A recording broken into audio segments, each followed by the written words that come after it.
ধরেন কথা বলতেছি দুটো বিষয় নিয়ে। এক হলো আমাদের জাতীয় পরিচয়পত্র, আর একটা হচ্ছে জন্ম নিবন্ধন। ধরেন আমার নাম কাজী আসিফ।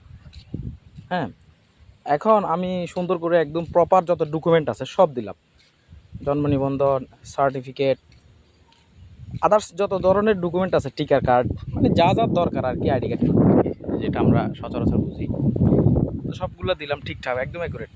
কিন্তু আপনি যখন আইডি কার্ড হাতে পাইলেন, তখন আপনি দেখলেন আপনার নাম কাজী অফিস। ওমা, আপনি তো তখন মাথায় হাত। তখন কি করবেন?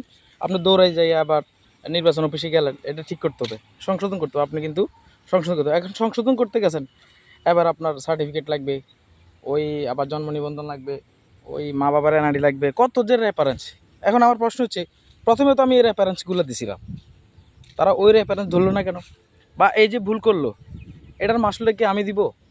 টাকা পয়সা খরচ হচ্ছে বা এদিক সেদিক দৌড়াইতেছি, এগুলো কে দিবে? এটা তো গেল একটা ইস্যু। দ্বিতীয় নাম্বার যে ইস্যুটা, খুব সম্ভবত পৃথিবীর কোথাও নাই এমন, শুধুমাত্র বাংলাদেশে, যে সন্তান জন্মদানের চেয়ে সন্তানের জন্ম নিবন্ধন করাটা যে কত কঠিন। আপনি জন্ম নিবন্ধন করতে গেলে মা বাবারটা অনলাইন লাগবে, তারপর হচ্ছে হোল্ডিং ট্যাক্স লাগবে। আরও বড় সমস্যা, যদি 5 বছর বা 2 বছর অতিক্রম হয়, তখন ধরেন এই কী বলে এটাকে, স্কুলের পত্তন লাগবে। এখন আমার প্রশ্ন হচ্ছে, যে ছেলেটা কখনো স্কুলে যায় নাই, হ্যাঁ, সে পড়ে নাই, তারা কোন স্কুল থেকে প্রত্যয়ন দেবে?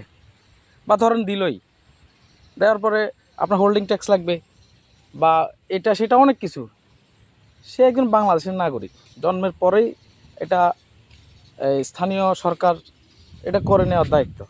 হ্যাঁ, ঠিক আছে, আমরাও আমাদের কিছু অবহেলা আছে দায়িত্বে, কিন্তু দিন শেষে এই যে ভোগান্তি, হ্যাঁ, এই জন্ম নিবন্ধনের জন্য এই হোল্ডিং ট্যাক্স কেন লাগবে? হোল্ডিং ট্যাক্সটা কেন লাগবে? তারপরে হচ্ছে আপনার এই মা বাবারটা অনলাইন লাগবে। আরে ভাই, যে কোনো একটা ইস্যু রাখলে তো হয়, হয় আইডি কার্ড রাখেন, নাহলে জন্ম নিবন্ধন রাখেন, যে কোনো একটা আইডেন্টি রাখেন। আপনি জন্ম নিবন্ধন করলেন, দেখা গেছে জন্ম নিবন্ধনের সাথে আইডি কার্ডের মিল নেই, আইডি কার্ডের সাথে সার্টিফিকেটের মিল নেই, সার্টিফিকেটের সাথে আবার পাসপোর্টের মিল নেই। এই যে একটা দৌড়াদৌড়ি, এই যে একটা ভোগান্তি, দেশের মানুষ আসলে এগুলো নিয়ে খুব বেশি একটা হতাশ। এগুলো নিয়ে আসলে কেউ ভাবেও না। মানে আমাদের সিস্টেমটার যেটা বুঝি আর কি, যে সিস্টেমের গোড়াটা হচ্ছে আমাদের গলত, আমাদের সিস্টেমটাই ঠিক নেই।